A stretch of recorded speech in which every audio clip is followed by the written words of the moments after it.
Okay, and we're live.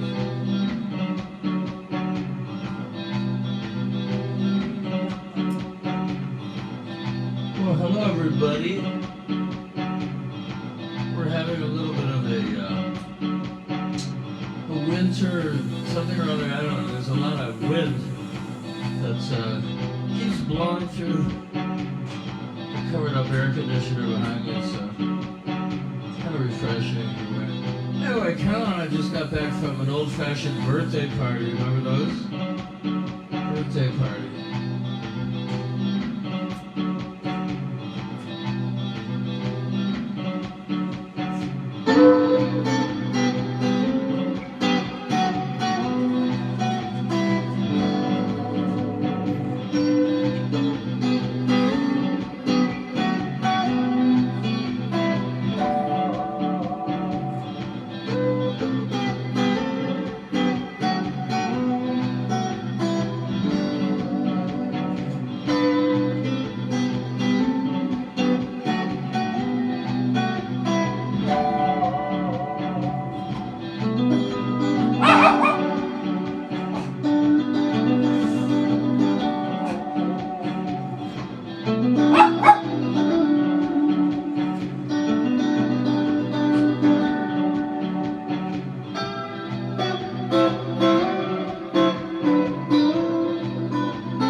That's the overdrive circuit.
it's an oldie but a goodie. Developed last summer, the second summer of the pandemic. Isn't it funny how time has telescoped, and that it's really hard to predict what's going to happen and how you're going to feel about it from day to day, night to night.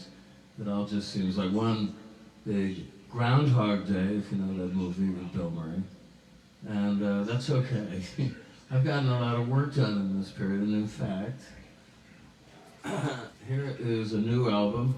Just got it, all the way from Holland, Netherlands, now they're calling it officially.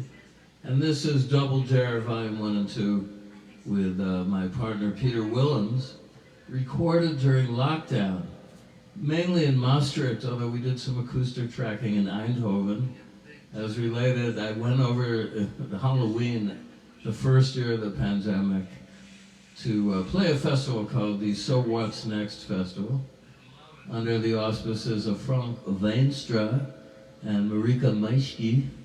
Pardon me if I'm mispronouncing their names slightly. My Dutch was never my best suit, anyways, language-wise. But anyway, I almost didn't get out, as I've often mentioned this story, because approaching the KLM counter at JFK, they took a look at me and said, "What are you doing here? You're not an essential worker." And I said, "Well, this is for my living. It's essential to me. I've been invited to play this Dutch festival. I've got all the vaccination papers." They didn't want to see any of that. They just wanted to make life difficult. You know the Money for Nothing song by Dire Straits? Ain't it the truth? Musicians are moving targets often for scorn, envy, you know, as if it's such an easy, breezy life, and has its moments, of course, which is why I opted out for this route after many a year put in the salt mines with CBS Records, but I digress.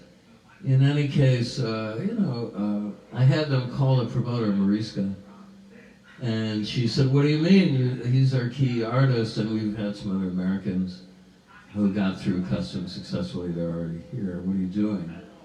So I asked to see the supervisor. I didn't really lose my cool. I've been known to in such situations, and the supervisor came and said, "Listen, I got a 24-hour hotline to Dutch immigration. Just sit over there, the Group W bench." And so I called Caroline up. I sat down. I said, I think they're sending me home. I couldn't believe it. She said, "What?" Anyway, the guy came over a few minutes later and said, "Okay, you're okay to board, but do you have a cell phone? Take a picture of this." And he brandished his cell phone, his iPhone. There was a notification in Dutch, but it did say, "Okay to board." That was clear. And then, so I got on this plane that had all of about 30 passengers on a jumbo jet. Came on direct flight to Amsterdam, and we got on about 6:37 a.m. Only to get to Dutch immigration, and they said, "Well, what are you doing here?" I said, "Well, you guys gave me permission, right, to come here." And they said, "Oh, okay." Anyway, on the way out, too, it was like really funny because at the customs on the way out, they said, "Well, how did you even get in here? Did you cross a border? Like, are you a drug smuggler from another country coming to Holland? I mean, wouldn't that be the opposite?" No, just kidding. So I got home in one piece. Nobody at any point asked to see any sort of papers about COVID tests and nothing. But I was papered up with them and duly got my tests, as I always do.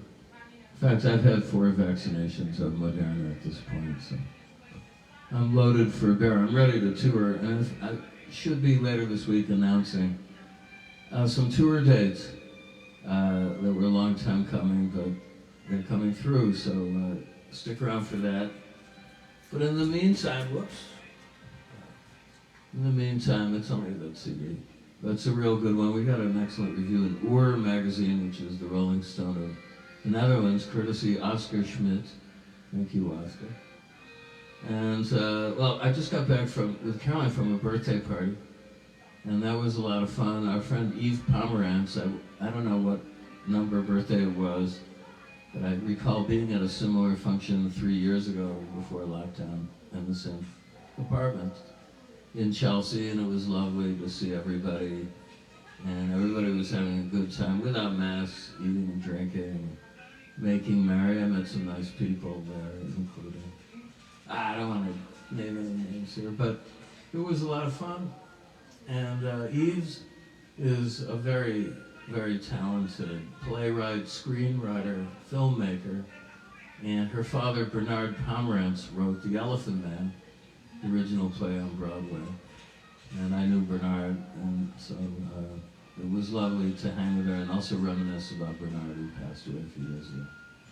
And, okay, well, I was at Left Bank Books today, my favorite rare bookstore here in New York, on Perry Street, right next door to Virgin Records, the Virgin America, was situated in the townhouse that used to belong to Chris Blackwell and Sir Mick Jagger, and then it became Richard Branson's purview. And this is a book by Young Kim, designed to look like an old Olympia Press book, actually published by the Ubu Gallery uptown. And it's called A Year on Earth with Mr. Hell. And it's by, yes, the Ubu Gallery. Young Kim, who was Malcolm McLaren's girlfriend for a while. I've written extensively about Malcolm, courtesy of a review of Paul Gorman's excellent biography. I would recommend it highly. I just reposted that from pleasekillme.com. Check that out.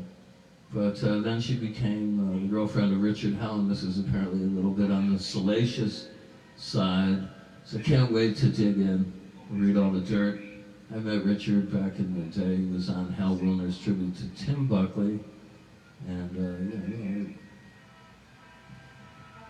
last but not least, I just got in the mail John Savage's book, 1966, the year the decade exploded, which I'm really fascinated by that year. Particularly, I've mentioned Danny Goldberg's fine book, In Search of the Lost Chord, which is about the year 1967. While I'm at it, I could say, my friend Ryan, I'm just having a senior moment, folks, but it'll come to me. He has a book called The Secret History of Boston, 1968, which is quite a good read. So this is 66 now. This Stratocaster, this seafoam green Strat that I like to play is from year 1966. I have it in my temperature control vault, no, in the closet over there. A 1966 reverse Firebird I got from an outfit called Guitars Unlimited, operating out of New Haven, Connecticut, 1974, and I picked that one up for all of $100.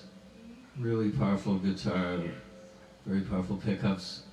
And I played it in the Magic Band, but I don't take it out on the road that often or for gigs. It's a bit cumbersome, I find. But anyway, I love that 1966 year. That was really the first step towards expanded consciousness. I'm looking forward to John Savage's book, a fine writer.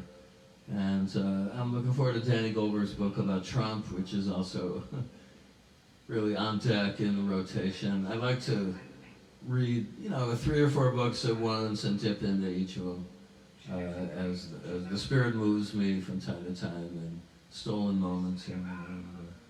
So anyway, this is the witching hour, or my close approximation to it. I have shifted my time space of performance 3 times a week to about 10:30-ish, 11-ish, and I'm enjoying it better than being imprisoned by a schedule at 3 o'clock in the afternoon, which I kept up the pace for at least 300 of these pandemic solo concerts.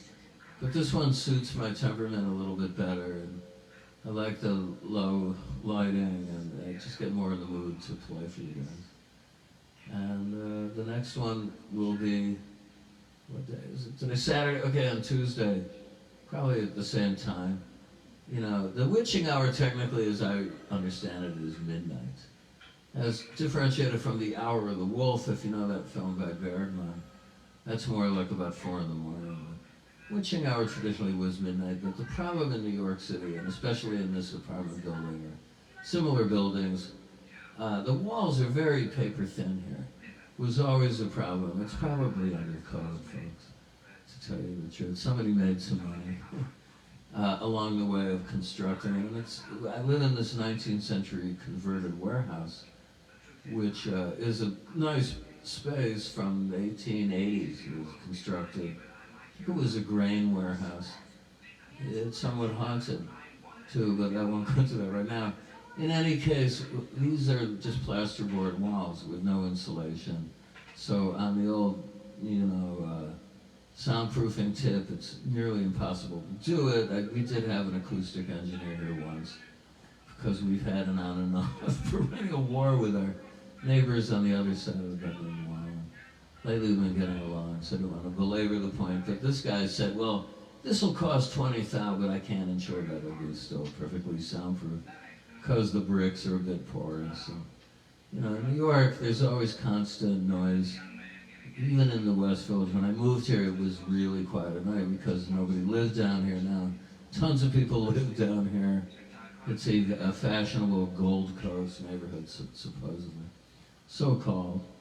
And I've been in this apartment, my gosh, I moved here in September of '77. So what is it now? A long time, very long time, 45 years, something like that. And, I'll probably wind up here, although I keep having the urge to move to, wherever it changes, but probably Italy is where I think I will eventually relocate. But I need Caroline's compliance in this issue, and this is the rub, because her business is very much situated here with New York actors, and she likes continuing to work on them. I mean, I could be anywhere and doing these podcasts for you and touring, from wherever I could fly out of, wherever there was an airport to get me maybe to Europe or Latin America. So it doesn't really, I'm not really New York centric, although, I feel like a New Yorker, that's for sure. And I want to also mention, Mark Rebo did a real mitzvah and organized, was it yesterday? Yeah, it was yesterday morning. A press conference in front of the Village Vanguard on 7th Avenue, right north of Perry Street, really close to where we live.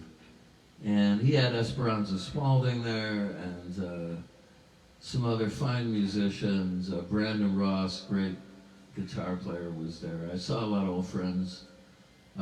Jerome Harris, who I've known forever, who was a Harvard boy, and played with my friend Rick Lyon. I was still toiling in the vineyards of CBS Records as a copywriter. I saw them do a performance here, and this great guy toured with him on a Michael Dorf specialty tour. I think it was '93, and he was playing at that point. And was it Chunk? I'm trying to recall. He was in an ensemble as a guitarist. We had a great time. And anyway, I reminded him of those stories yesterday we met. We told some old war stories to each other. All the surviving musicians. Anyway, Mark organized this along with a great lady who I'm going to plug after this because I'm just blanking again on somebody. But she runs the Music Workers Alliance in New York. And the state senator was there too, who's pushing for basically allocating a big chunk of money to needy musicians whose careers were severely impacted in this COVID pandemic. And you can count me among them. As much as I have managed to tour and, cobbled together these like fugitive gigs here and there in various territories, it hasn't been easy, certainly not as lucrative as before. And many of these musicians had tours canceled. I mean, someone as great as Grammy Award winner Esperanza Spalding also, had a tour canceled and gigs canceled and blah, blah, blah. So while the clubs all got subsidies, mainly, the musicians were left out in the cold. And for a lot of us, this is our living. This is what we do for a living. May I remind you, I'd love to play for you. I'm not putting it behind a paywall. I just stopped dunning everybody to make PayPal contributions just because I like to play. And I think it's fun, it's good. But this has been, gigging has been my main bread and butter, with occasional royalty streams and some other things. I'm working on a soundtrack right now for ABC Disney, which is going well. And I had an Italian artist here who's leaving tomorrow, Antonio Grifoni, and writing songs with him for an album. And, so it's been okay as a period. I've managed to get through it. But wouldn't it be nice, if this big chunk of money came through and people with the solid credentials who are not in it for whatever reason other than it's their life's work were remunerated for their losses. So that's all I gotta say. My hat's off to you, Mark. You're a good man. And also the Music Workers Alliance, and let's hope it works. Write Governor Hochul and tell her to pass this bill, and if you're in New York. And okay, I've said what I was gonna say. Thanks a lot for tuning in, and I will see you on Tuesday. Love you guys.